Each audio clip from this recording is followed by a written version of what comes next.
বিকেলের দিকে আমার বাড়িতে আরও একজন ছেলে আসেন। যখন আমি আমার প্রচণ্ড শরীর খারাপ, আমি বিছনায় শুয়ে, সে আমার বেডরুমে ঢুকে যাওয়ার চেষ্টা করেন এবং তারপর আমার ভাইয়েরা, আমার বাবা সবাই এসে যাওয়াতে সে ঢুকতে পারেন না। আমি এমন ঘটনায় বাইরে চিৎকার শুনে আমি বেরিয়ে আসি এবং ছেলেটির মোটিভ খুব একটা ভালো ছিল না এবং তার কাছে আমাদের যতদূর ধারণা এবং তার বডি ল্যাঙ্গুয়েজ দেখেও যেটুকু মনে হয়েছে তার কাছে কোনো রকম অস্ত্র থাকার সম্ভাবনা ছিল।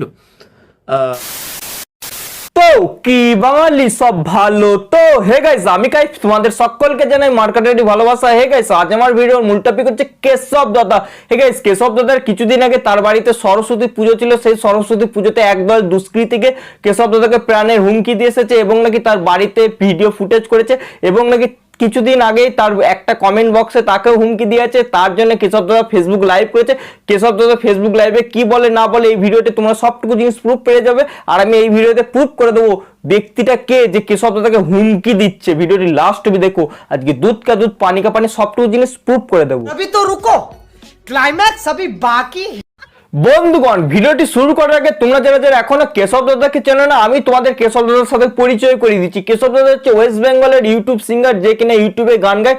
তার সঙ্গে সঙ্গে বেশ কিছু বছর আগে কেশব দাদা একটা কন্ট্রোভার্সির মধ্যেখানে জড়িয়ে গেছিল, নাকি কেশব দাদাকে রোস্ট করার জন্য তার দলবল নিয়ে কেশব দাদা সেই ছেলেটির উপরে অ্যাটাক করে। সেই সমস্ত অতীত ঠিক আছে। এখন কথা বলবো যে কেশব দাদার কে প্রাণের হুমকি দিয়ে আছে, লিটারেলি প্রাণের হুমকি দিয়ে আছে কেশব দাদাকে। তার জন্য কেশব দাদা ফেসবুক লাইভে এসে তার অডিয়েন্সকে কিছু মানে বার্তা প্রদান করছিল যে আমি কি করবো না করবো সেইটুকু জিনিস আমি বলবো। তার আগে একটা কথা বলছি ভাই, এই কেশব দাদা নামক বস্তুটি কে, যাকে হার সময় ছোট হতে হয়, তাকে প্রাণের হুমকি দেওয়া হয়, তার বাড়িকে পুড়িয়ে দেওয়া হয়। মানে কেশব দাদার উপর দিয়ে এখন শনি যাচ্ছে, লিটারেলি শনি যাচ্ছে। মানে কি বলো কেশব দাদা, তুমি এক কাজ করো, তোমার বডিগার্ডের সংখ্যা বাড়াও, বুঝতে পেরেছো? নালে কিন্তু খুবই চাপ হয়ে যেতে পারে।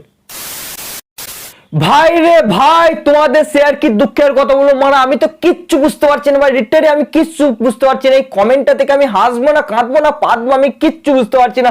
তোমরা মানে আমাকে কমেন্ট করে জানাও, এই যে কেশব দাদাকে যে মার্ডারের হুমকিটা দিয়েছে তার একটা কোন একটা ভিডিওর কমেন্ট সেকশনে এই হুমকিটা দিয়েছে, আর যে কমেন্টটা করেছে সে নাকি মানে 4 পাসও করেনি এমন কমেন্ট করেছে। এর কমেন্ট দেখার সঙ্গে সঙ্গে আমি মনে হচ্ছে তুঁতলে যাবো। দেখো কি কমেন্ট করেছে।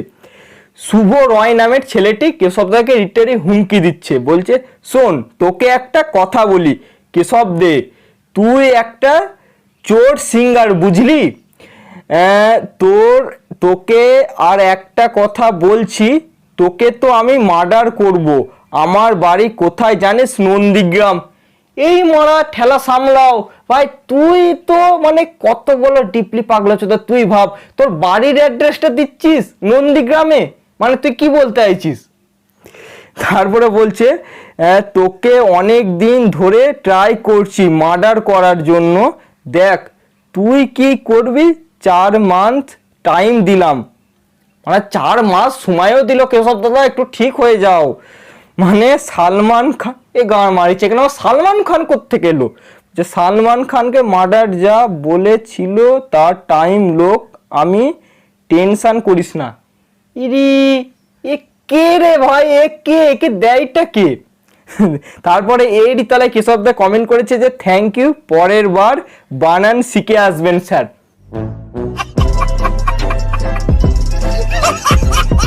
মানে কুছভি ভাই, আজকাল এতটাও কে বলদ হয় যে কমেন্টের মাধ্যমে হুমকি দিচ্ছে যে কেশব দাকে মার্ডার করবে, আর কেশব দা এটার জন্য আপনি ভয় খাচ্ছেন। মানে কিচ্ছু বলার নেই কেশব দা, আপনিও তাহলে এই ছেলেটার মতো গান্ড হয়ে যাচ্ছেন, অত ভয় খাবেন না ঠিক আছে। বন্ধুগণ, এইখান থেকেই শোরগোল পড়ে গেছে। সরস্বতী পুজোর দিন থেকে কেশব দাদার সাথে কিছু না কিছু ইনসিডেন্ট ঘটছে। কেশব দাদা বাইরে গেলে তার সঙ্গে কিছু দলবল ঘোরাঘুরি করছে, তার গাড়ি ধাওয়া করছে, অনেক এভরিথিং বহুত কিছু কাণ্ড ভাই ঘটে যাচ্ছে কেশব দাদার সাথে।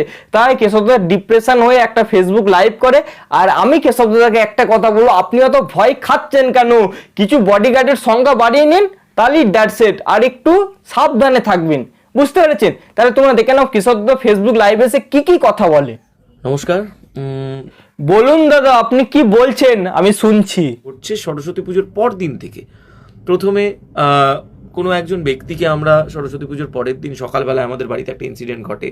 তিনি ভিডিও করতে করতে আমাদের ঘরের মধ্যে ঢুকে যাচ্ছেন, তাকে বের করার চেষ্টা হয়েছে, বের করা হয়েছে। তারপরে তার ফোন হাতে নিয়ে দেখা গেছে তিনি কিছু ইনফরমেশন, আমার ঘরের কিছু ছবি যেগুলো সরস্বতী পুজোর চাপাত করে তারপরে ছেড়ে দেওয়া হয়, কারণ যেহেতু তার মধ্যে আমরা আক্রমণ সুলভ কিছু দেখিনি এবং কোনোভাবেই আমি চাইনি যে এরকম কিছু ঘটনা ঘটুক, যে একটি ছেলেকে অ্যারেস্ট করে রাখা হোক। কারণ যেহেতু সে আমার কোনো ওই মুহূর্তে ক্ষতি করেননি, তাকে তার ফোন থেকে শুধু আমার কিছু বাড়ির ইমেজেস শুধু কাউকে পাঠানো হয়েছে, এবং যাকে পাঠানো হয়েছে তার কন্ট্যাক্ট নাম্বার আমাদের ছেলেরা জোগাড় করে ফোন করার পরেও তিনি জানান ওর সঙ্গে তার নাকি কোনো যোগাযোগ নেই, সম্পর্ক নেই। তো স্বভাবত আমাদের একটু সন্দেহ হওয়াতে আমরা প্রশাসনের হাতে তুলে দিয়েছিলাম বিষয়টিকে। প্রশাসন সেই বিষয়টিকে দেখে আমাদেরকে যখন জানালেন, তারপর প্রশাসন নিজের মতো করেই সেই ছেলেটিকে আমরা ছাড়িয়ে দেওয়ার ব্যবস্থা করি। তারপর সেদিনই বিকেলের দিকে আমার বাড়িতে আরও একজন ছেলে আসেন। যখন আমার প্রচণ্ড শরীর খারাপ, আমি বিছনায় শুয়ে, সে আমার বেডরুমে ঢুকে যাওয়ার চেষ্টা করেন এবং তারপর আমার ভাইয়েরা, আমার বাবা সবাই এসে যাওয়াতে সে ঢুকতে পারেন না। আমি সেদিন অসুস্থ, আমি অঙ্কিতা দুজনেই অসুস্থ, তো ঢুকতে পারেন না। স্বভাবত এমন ঘটনায় বাইরে চিৎকার শুনে আমি বেরিয়ে আসি এবং ছেলেটির মোটিভ খুব একটা ভালো ছিল না, এবং তার কাছে আমাদের যতদূর ধারণা এবং তার বডি ল্যাঙ্গুয়েজ দেখেও যেটুকু মনে হয়েছে, তার কাছে কোনো রকম অস্ত্র থাকার সম্ভাবনা ছিল, যেটা আমরা দেখতে পাইনি, কিন্তু তার ডেফিনেটলি তার মাজার জায়গা, তার শেপ, সেগুলো দেখে আমাদের ধারণা হয়েছিল। শুধু আমার নয়, প্রত্যেকেরই যারা তাকে ভালো করে দেখেছে ওই দিন, তাদের ধারণা হয়েছিল। কিন্তু আমার মধ্যে একটা বিশেষ বিষয় কাজ করছে, এবং অবশ্যই সেই ছেলেটি যে কথাগুলো আমাদেরকে বলছিলেন, সেই কথাগুলোর মধ্যে কোনো সঙ্গতি ছিল না, কোনো আগের লাইনের সঙ্গে পরের লাইন মিল ছিল না। এবার ঘটনা হচ্ছে, সকালবেলা একটা ঘটনা হয়েছে, বিকেলবেলা আবার হওয়ার জন্য না আমরা আর সেদিন প্রশাসনকে জানিয়েছিলাম না। ঠিক আছে, ক্যাজুয়াল জিনিস, অত ভাবিনি।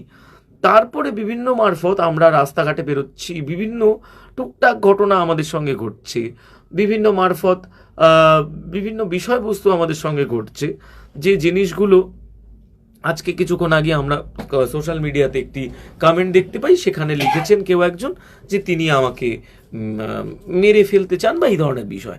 এবার সে বানান যদি দেখতে হয়, সে বানান মানে বিরাট বানান আর কি, সে বানান দেখে আমি নিজেই ভয় পাওয়ার যোগ আর কি। আমি সবাইকে না মানে কেশব দাদা, এটা হচ্ছে ঠিক, আমি তো ভাই কিচ্ছু বুঝতে পারছি না কেশব দাদা, এটা আপনার সাথে এরকম ইনসিডেন্ট সবসময় কেন ঘটে? আপনি বলুন, সবসময় ইনসিডেন্ট কেন ঘটে? একবার আপনার বাড়ি পুড়িয়ে দেওয়া হলো অনিচ্ছাকৃত ভাবে, আবার আপনাকে মানে কি বলবো কেশব দাদা, আপনার উপরে এখন শনি যাচ্ছে, শনি, কারণ আপনার দিনটা তো এখন ভালো, ওই জন্যই শনি যাচ্ছে। ঠিক আছে, আমি আপনাকে হাজারবার রোস্ট করি, কিন্তু ভিডিওটা আমি খিল্লি ভাবে বানাচ্ছি। কেশব দাদা, এই ছোট একটা কমেন্ট নিয়ে খামোখা কেন আপনি ভয় পাচ্ছেন? ওগুলো একটা হেটার্স, বুঝতে পারছেন? একটু জ্বলন হচ্ছে আপনাদেরকে দেখে, আর কি। सही पकड़े हैं। এই ছিল কেশব দাদার মূল বক্তব্য। কিনা সরস্বতী পুজোর পরের দিন থেকে কেশব দাদার বাড়িতে একটা উট্টো ছেলে ঢুকে যায়, তার বেডরুমে তার অনেক কিছু ফটো ভিডিও কাউকে সেন্ড করছিল, সেটা কেশব দাদা জানতে পেরে যায়। ঠিক তার পরের দিন থেকে কেশব দাদার গাড়ি চালালে তার গাড়ির পিছু পিছু কেউ দুষ্কৃতী ধাওয়া করছে, এই সমস্ত অনেক কিছু। আবার নাকি এর আগের দিন কেশব দাদা ফেসবুক লাইভে এসে বলছে নাকি আমাকে বাঁচাও, আমাকে হেল্প করো, আমাকে নাকি প্রাণের হুমকি দেওয়া হচ্ছে, কেশব দাদাকে নাকি মার্ডার করা হচ্ছে। আবার নাকি ঠিক তার পরের ভিডিওতে আবার কমেন্ট করে বলা হচ্ছে নাকি তোকে মার্ডার করবো, তুই চোর, অনেক কিছু বিভিন্ন কেশব দাদাকে হুমকি দেওয়া হচ্ছে। কেশব দাদা, এই সমস্ত উটকো জিনিস নিয়ে মাথা ঘামাবেন না, ঠিক আছে? আপনি গান গাচ্ছেন, অনেক কিছু করছেন, আপনি আপনার কেরিয়ারের দিকে ফোকাস করুন। এই সমস্ত উটকো ছেলেরা তো আপনাকে ডিস্টার্ব করবেই। আর আমি কেন আপনাকে রোস্ট করি সেটাও ভিডিওতে বলছি, আমি আপনাকে মজার উদ্দেশ্যে রোস্ট করি কেশব দাদা, ঠিক আছে? আমি আপনার কোনো হেটার শুনে, আপনার সাথে আমার পার্সোনাল অনেক কিছু কথা হয় বা অনেক কিছু হয়, মাথা ঘামাবেন না, আমরা আপনার পাশে আছি। আর আপনি একটা কাজ করুন, যদি এতে তো ভয় লাগে তাহলে আপনি কিছু দেহরক্ষী বাড়ান, ঠিক আছে? তাহলে হয়তো একটু ভয়টা কমবে। चीटिंग करता है तू। আর ভিডিওটি শেষ করার আগে ছোট একটুখানি কথা বলতে চাই। কেশব দাদা একটা কথা বলছি, ঠিক আছে, দেখুন আপনার সঙ্গে কিন্তু অনেক রকম ইনসিডেন্ট ঘটে গেছিল 2006 সাল থেকে, যখন সেই কন্ট্রোভার্সি থেকে ওইখান থেকে আজ অব্দি আপনাদেরকে সুখে থাকতে দিল না, মানে শুধু ভূতেই কেলাচ্ছে আপনাকে। আর আমি ভিডিওটা একটু ফান ওয়েতে বানাচ্ছি, কারণ দেখুন আমি একটা ছোট ক্রিয়েটার বা ছোট ছেলে হয়ে বুঝতে পারছি যে এটা আপনার সাথে কোনো লোক মজা করছে বা কোনো হেটার্স মজা করছে, আর এইটাকে না আপনি একটা বড়ভাবে লাইভ করলেন বলেই ভিডিওটি বানাচ্ছি, ঠিক আছে। আমি রোস্ট যেহেতু করে একটু মজার উদ্দেশ্যেই বানাচ্ছি, দাদা ডিপ্রেশনে যাবেন না, ভালো ভালো কাজ করুন, মান্নাস আপনার পাশে আছে, ঠিক আছে। সোশ্যাল মিডিয়াতে থাকলে একটু হালকা খুঁচাখুঁচি হয়, সেটা হিন্দি কমিউনিটি বলুন বাংলা কমিউনিটি বলুন। ভালো থাকবেন, সুস্থ থাকবেন, এই কামনাই করছি। আর কেশব দাদা কি বলবো, হয়তো কোনোদিন। তো বাঙালি ভিডিওটি আজ একটুকুই। ভিডিওটি যদি তোমাদের ভালো লাগে তাহলে প্লিজ লাইক কমেন্ট শেয়ার করো। চ্যানেল যারা নতুন তারা অবশ্যই সাবস্ক্রাইব করে হয়ে গেছে। এই চ্যানেলে আশির মজার রোস্টিং ভিডিও আছে, ভিডিওগুলো দেখার জন্য অবশ্যই তোমাদের সাবস্ক্রাইব করে ভাইয়ের পাশে থাকতে হবে। আর তোমাদের সাথে দেখা হচ্ছে অন্য কোনো ভিডিওতে, ততক্ষণের জন্য তোমরা ভালো থেকো, সুস্থ থেকো, এই কামনাই করি। ভেঙেছে লাঠি ঠ্যাং, ভেঙেছে কালো ঠ্যাং, ভাঙবে মা তার ব্রেন লেওরা রে।